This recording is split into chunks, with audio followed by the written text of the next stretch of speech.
Yeah, here at the Caribou Rec Center, it's a chilly night out here tonight. We still do have some voters out in line. The line is not as long as it was about a half hour ago. The state of Maine has set a new single-day record for new COVID-19 cases.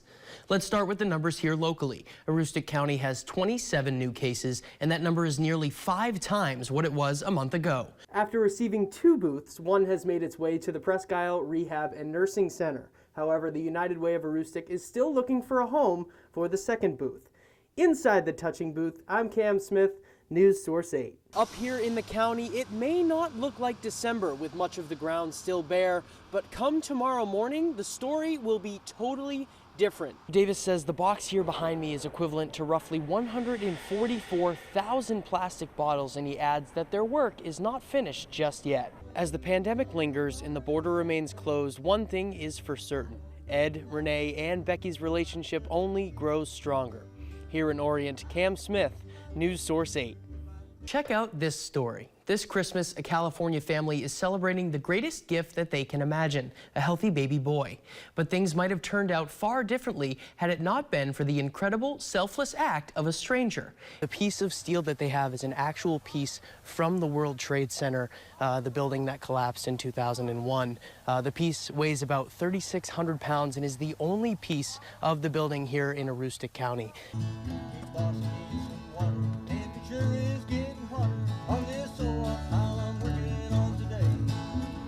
The border closure between the U.S. and Canada has been tough on many people throughout the COVID-19 pandemic. Some separated by the border closure have found ways to meet up at the border and spend time together. Renee Child, Ed Betts, and Becky Betts meet at the border connecting Orient, Maine to Fosterville, New Brunswick to bridge the gap between them and share their love for music.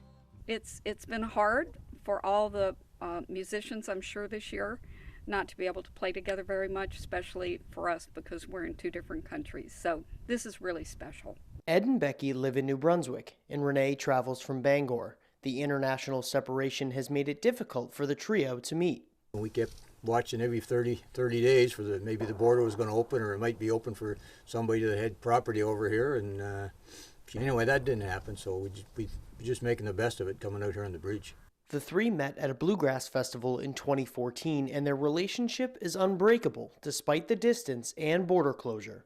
It's all a big bluegrass family, everyone calls it that, and Renee has become our family, through that, and it's just like every other family that you have been able to see. It's been very difficult. We kind of play the same sort of music. We're both diehard bluegrassers.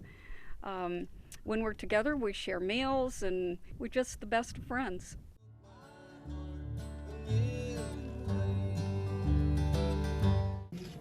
You know what? That was amazingly easy. Thank you, sir. In the midst of the pandemic, many doctors throughout the state and here in the county have received their first dose of the Pfizer vaccine. Susan Tyler of Northern Light A.R. Gould Hospital was among the first group. I have some very serious lung issues. I have severe asthma and also have some serious allergies. I'm anaphylactic to a number of things. So a little bit nervous going in, but I was taken great care of in the clinic. And it really was easier than most vaccinations I've had in the past. A little bit of a sting when the needle went into the skin, but really nothing much. It was probably less pain than a paper cut. And I feel great. Overnight, I went home. I had no issues. I went to sleep. Woke up, little bit of ache in the morning for about 10 minutes when I first got out of bed, and after that, it's been perfect. Dr. Tyler says given her personal health concerns, she did plenty of research before her vaccination. I reached out and spoke to other healthcare providers, and after speaking with them, I felt that I had a pretty good informed decision, and I felt that it was safe for me to take, and so that's why I took it. And I wanted to model to people that it's something that I think it's a good thing to consider taking. Talk with your healthcare provider about it and see if it might be the right option for you. She adds, for those who are on the fence about taking this vaccine, it's normal. This is not an easy situation for anyone, for our coworkers, for our families, but especially for our patients and their families. Currently, we have a very restricted visitor policy, and it's devastating for people. So I'm hoping that as these vaccines come out and are made available to more and more people, that there will be conversations around this and that people will seriously consider taking this. Dr. Tyler will receive the second vaccination exactly 21 days after the first. adding she will continue to self-monitor for any symptoms or reactions. Cam Smith, News Source 8.